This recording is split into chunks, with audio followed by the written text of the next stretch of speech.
Hello friends, welcome to the second part of chapter number 1, Chemical Reaction and Equation. In last topic, we discussed up to different types of chemical equations, among which we were discussing about what is the meaning of balanced chemical equation. A balanced chemical equation is an equation for a chemical reaction in which the number of atoms for each element in the reactant side is equal to the number of atoms on product side. आप लोगों ने 9th standard में laws of chemical combination के बारे में पढ़ा होगा, जिसमें हमने सबसे पहला लॉ पढ़ा था law of conservation of mass. According to law of conservation of mass, total number of reactants should be equal to total number of products. किसी भी केमिकल रिएक्शन में जितने नंबर ऑफ एटम्स रिएक्टेंट्स की side होते हैं उतने ही number of atoms products की साइड भी होने चाहिए. So just to satisfy the law of conservation of mass, it is necessary to balance a chemical equation. Now, how to balance a chemical equation? It is very simple. Basically, there is no proper method for balancing any chemical equation. It is just based on trial and error method. Now, let us see one example of an unbalanced chemical equation which is shown here. Iron plus water gives iron oxide plus H2. First step says you should write the unbalanced equation as given. अब हमें करना क्या है? We have to draw boxes or square bracket around each formula so that we do not change any number of atoms inside the boxes while balancing the equation. हर एक formula के आगे हमें इस तरह से बॉक्सेस ड्रॉ कर देने हैं जिससे फॉर्मूला के अंदर जितने भी नंबर ऑफ एटम्स हैं उन्हें हम डिस्टर्ब ना करें. Step 3 says to make list of elements. जितने भी एलिमेंट्स इस रिएक्शन में मौजूद हैं उनकी हमें लिस्ट बनानी है. And we have to also write down number of atoms present on left hand side and right hand side.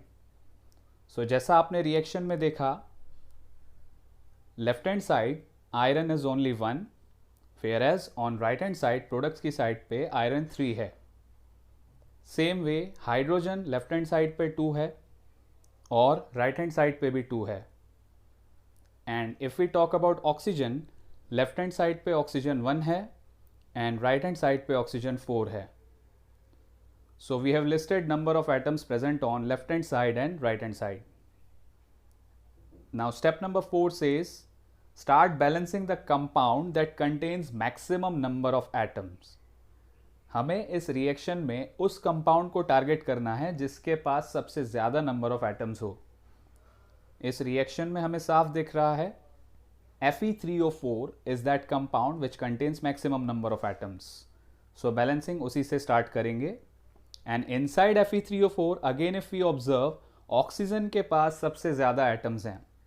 So we will start balancing with oxygen first.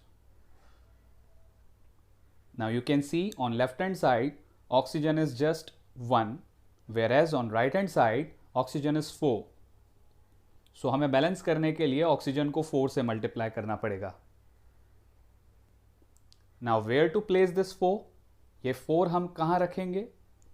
We can not put it inside the formula. जो box है उसके अंदर हम 4 नहीं रख सकते. हमेशा उस 4 को हम हाइड्रोजन के आगे, दैट इज बॉक्स के बाहर लगाएंगे.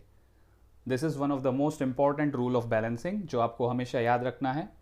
कभी भी हम नंबर बॉक्स के अंदर नहीं लिखेंगे, ना ही सबस्क्रिप्ट में लिखेंगे. We will always write it in front of the formula. Next step says अब जो बचे हुए एलिमेंट्स हैं like iron and hydrogen, they are still not balanced. So हमें इनमें से कोई एक एटम को सिलेक्ट करके बैलेंस करना शुरू करना है. So let's say hydrogen atom को हम बैलेंस करेंगे. लेफ्ट हैंड साइड पे आप देखो तो hydrogen has become 8, but right hand side पे हाइड्रोजन इज ओनली 2. सो इसे बैलेंस करने के लिए राइट हैंड साइड पे हमें हाइड्रोजन को 2 से मल्टीप्लाई करना है. sorry, we have to multiply hydrogen with 4. So that 4 is placed in front of hydrogen, जो अगेन हमने बॉक्स के अंदर नहीं रखा है लेकिन बॉक्स के बाहर रखा है. Now recheck above equation once again. You will find that now only one atom is remaining unbalanced, that is iron. So iron को बैलेंस करने के लिए सिंपली हमें लेफ्ट हैंड साइड पे आयरन के आगे 3 लगाना है, because on right hand side iron is already 3. So इस तरह से हमारी पूरी इक्वेशन बैलेंस हो जाएगी. At last we have to write this equation by stating physical states. आखिरी में इस इक्वेशन में हमें जितने भी एलिमेंट्स या कंपाउंड्स हैं उनके फिजिकल स्टेट्स मेंशन करने हैं. Like iron is in solid form, so उसके आगे small s. Water is in gaseous form, so उसके आगे small g. Fe3O4 is in solid form, so small s, and hydrogen is in gaseous form, so small g. Types of chemical reactions. In this chapter, basically we are going to study about 5 types of chemical reactions. Number 1, combination reaction. Number 2, decomposition reaction. Number 3, displacement reaction. And number 4, double displacement reaction. और last reaction है oxidation and reduction reaction. Now what is the meaning of combination reaction?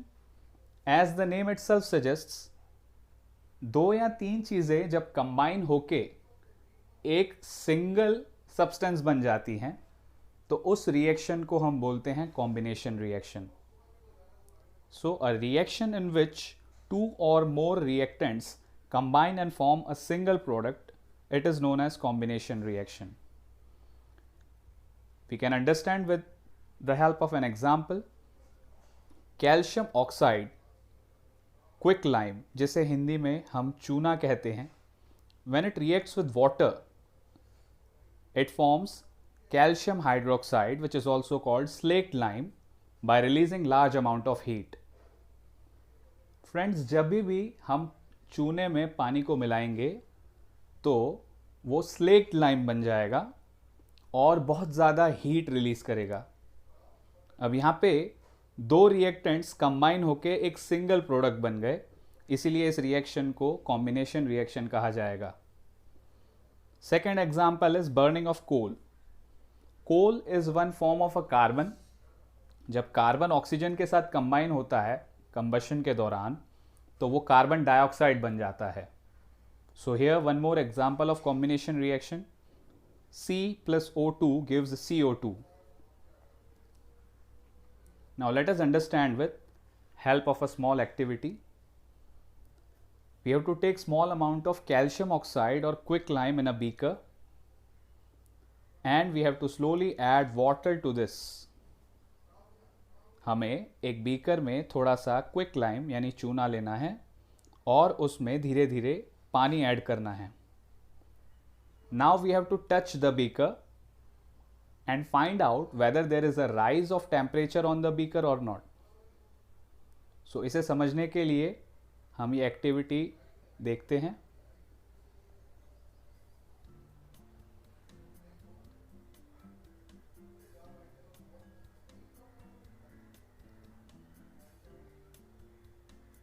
So as we add quick lime and water, after some minutes we can check the temperature with the help of digital thermometer.